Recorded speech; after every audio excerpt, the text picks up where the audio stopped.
For closers this morning, Bill Geist is hot on the history of toasters. But first, with Nancy Giles, meet some bakers on a roll.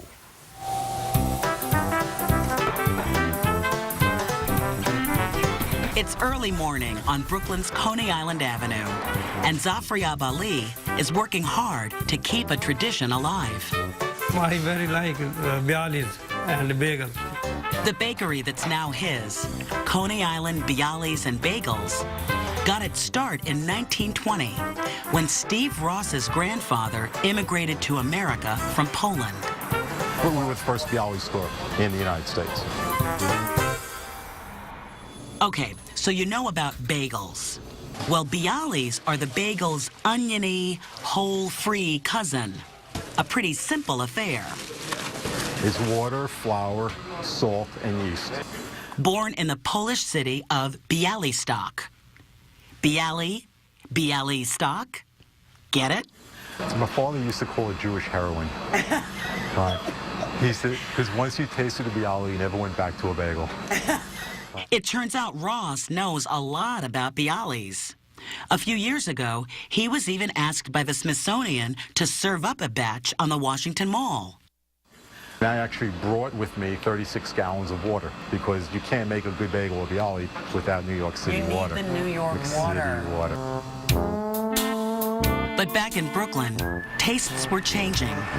Lines at the shop were growing shorter. When Passover ended, they were down the block. Oh my God. But people, over the years, they don't celebrate the holidays the way they used to, the traditional New Yorker.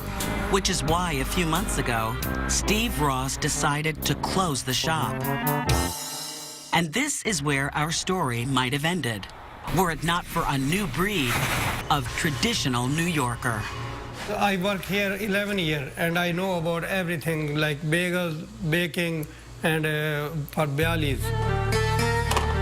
After Zafria Ali arrived from Pakistan, he labored here for a decade before deciding to leave the Bialy business and drive a taxi.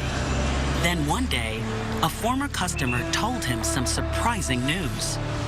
Store will be closed, so I get shocked. But sometimes, a car door closes, a shop grate opens. Ali found a partner, Perzada Shah. They chewed it over.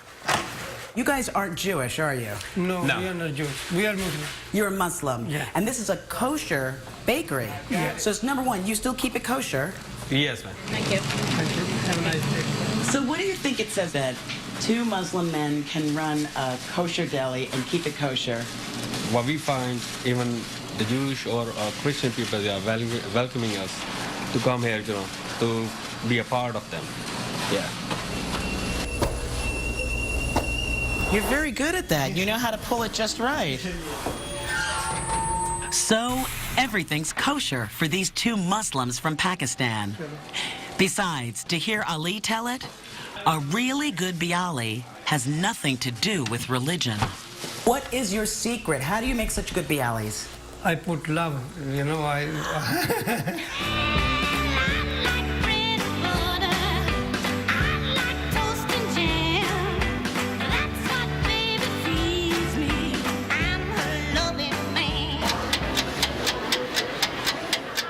Sounds like it's time for 60 Minutes. But it's not. It's Sunday morning. Have a piece of toast. We're off to the Toaster Collectors Convention.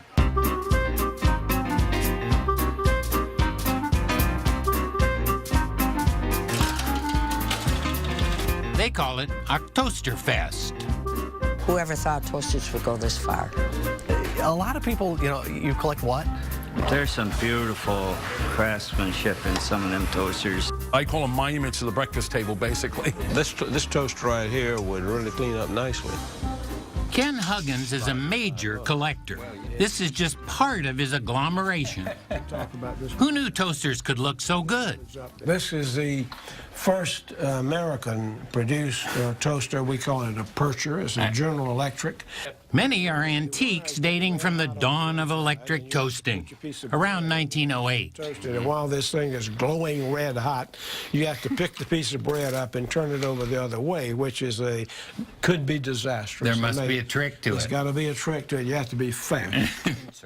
From perchers to pinchers. One of the ideas that was really a breakthrough in toasters was being able to turn a piece of toast over. To floppers and swingers. Put the toast in the basket and turn the crank. And as a result, it turns itself to the other side. The toaster mirroring the cultural and design history of the 20th century. And with the advent of interest in club sandwiches, you begin to see a toaster that would toast 3 slices of bread. The quest to build a better toaster attracted some of our greatest minds, like the guy who invented the light bulb. These are basically the items that Edison made, called Etacraft, and they're very extremely well-made, very durable sorts of things. And when sliced bread was invented in the 20s, toast took off, popping up, dropping down, and spilling out the sides. It just kicks out on the side. Toasters came into the modern age and offered a glimpse of the toast of tomorrow. This is a Megamix. It's an infrared toaster. Just in case you're going on a trip, this is a travel toaster. And so you plug this into your cigarette lighter. We have a toaster that has an FM radio in it. To house his entire collection of more than 1,100 toasters, Ken had to construct an outbuilding. More toasters. Yeah. Are you trying to cut back? Yes. You can accumulate things you don't need if you're not careful. But it's not working, is it? No. Cutting back. No, not real well. Ken and his wife Cordelia hosted this year's convention in Columbia, South Carolina, with toaster collectors arriving from throughout the country, happy to be among their own kind. It's amazing. Just amazing. This one here just drives me crazy. Were you surprised that there were other people out there collecting toasters? Pleasantly. You didn't feel like you had some affliction. Feel better about your disorder. Yes.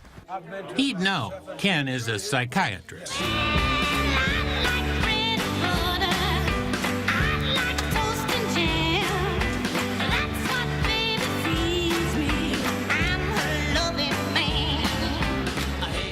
At the convention, I was surprised to see hundreds of toasters, but no toast. Yeah, we can make toast. I've got some. Brought my bread. Okay. Jim Barker fired up a 1923 model. Now these will take about 40 seconds a side. This is the Toaster Vulture Group. We're after the bread kill. Most conventioneers were there to buy and sell. This toaster is brand new. There'd been a feeding frenzy when Jim arrived with cardboard boxes full of rare toaster treasures. We got the string tag, the instruction card, the instructions how to use the toaster in a Saturday evening post ad. Amidst all the wheeling and dealing, there were seminars. Just a quick buff, and it's pretty. I mean, it's protected. It leaves a little finish on it. And awards. Thank you, Some madam. collectors went home with coveted blue ribbons. So you bought something today? Yes, I bought this. It's Richard Larison went home with this jewel box toaster to add to the 1,000 he already has at his small appliance museum in Missouri. So what'd you have to bid to get that? $1,500, and I think it was a steal at that price. I paid $5,000 for toasters. And they say, why would you do it? I said, show me another one. How do you put a price on one-of-a-kind toaster? It's the only one like it in the whole world.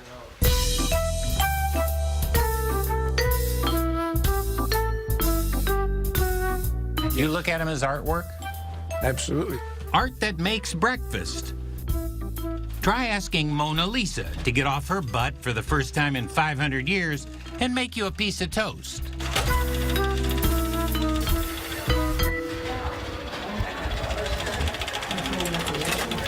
A story from correspondent Bill Geist. Here's to you, Bill.